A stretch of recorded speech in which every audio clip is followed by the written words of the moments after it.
வெளிப்படைத்தன்மையோடு இருக்கும் ஒரு நபரை நீங்க வேல்யூ பண்ணலாம். அதுல சிக்கல் கிடையாது. ஆனா நீங்க ஒரு காதலை வேல்யூ பண்றீங்க அப்படின்னா, நான் ஓப்பனாவே கேட்கிறேமா, எதுக்காக லவ் பண்றோம்? கல்யாணம் பண்றதுக்கு தானே லவ் பண்றோம். கல்யாணம் எதுக்காக பண்றோம்? கணவன் மனைவியாக நீண்ட நாள் ஒரு நல்ல தம்பதியரா வாழறதுக்கு தானே கல்யாணம் பண்றோம். கண்டிப்பா. ஓகே, ஆக கல்யாணம் எதுக்கு பண்றோம்? ஒருவனுக்கு ஒருத்தி அப்படின்னு சொல்லிட்டு நிறைவான திருமண வாழ்க்கை வாழறதுக்காக கல்யாணம் பண்றோம். லவ் எதுக்கு பண்றோம்? கல்யாணம் பண்றதுக்காக லவ் பண்றோம். அப்போ லவ்ன்றது என்ன?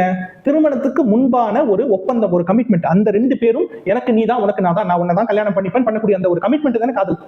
ஓகேங்களா? அந்த கமிட்மெண்ட் ஸ்ட்ராங்கா வைக்கணும்ல. அந்த கமிட்மெண்ட்ன்ற பேர்ல ஒருத்தர் நம்மளை ஏமாத்த கூடாதுல, நம்மளை சீட் பண்ண கூடாதுல, அதுக்கு நாம அனுமதிக்க கூடாதுல. அதற்கு பலியாடாகக்கூடிய ஒரு ஆபத்து இருக்கக்கூடிய அமைப்பு இந்த ஜாதகங்கள். இந்த ஜாதகம் 1 3 1 7 அப்படி இல்லைன்னா இன்னொரு டைப் லக்னாதிபதியோ 7ஆம் அதிபதியோ திருவாதிரை சித்திரை திருவோணத்தில் இருக்கிறது. 1 3 1 7ங்களா 3 7ங்களா? 1 3 3 7.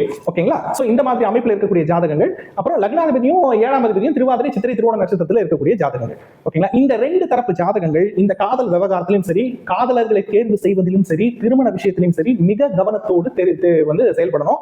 இது லவ்க்கு மட்டும் கிடையாது, அரேஞ்ச் மேரேஜ் விஷயத்தையும் ப்ரொஃபைல் செலக்ட் பண்றதுல ரொம்ப கவனத்தோடு இருக்கணும். ஓகேங்களா? இது ஒரு விஷயம்.